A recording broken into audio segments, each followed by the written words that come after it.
Sindaco, commemorazione del 7 aprile, un momento importante per la città di Treviso. Beh, è senz'altro uno dei momenti più importanti della città di Treviso, è sentitissimo, è una celebrazione semplice ma veramente importante, riprende la tradizione orale. Noi tutti abbiamo avuto un nonno, un papà, un parente che ci ha raccontato quei 7 minuti interminabili del venerdì santo del 44. Compito di una comunità è quello di ricordarlo, di celebrarlo, quindi ricordare che purtroppo la guerra fa delle vittime tra i civili ed è una cosa assolutamente inaccettabile, quindi è un appello perché non accada mai più. E calato nella nostra città è un ricordo di una ferita che ci è entrata dentro, anche Palazzo dei 300 ha questa ferita, questa ricostruzione sulla sua facciata, però è anche un'occasione per ripartire dall'orgoglio dei trevigiani che sono riusciti con la loro generosità, con la loro forza a creare una comunità e a ricreare speranza e fiducia nel futuro.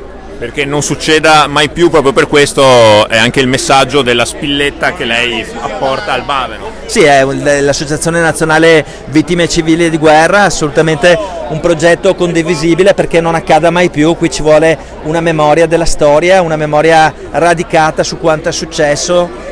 Dobbiamo insieme far fronte a una cronaca che purtroppo ci racconta delle cose terribili, di guerre ancora esistenti. La forza è un lavoro quotidiano di associazione, persone, amministrazioni, personaggi pubblici e cittadini che insieme si mettono insieme per gridare che non accada mai più.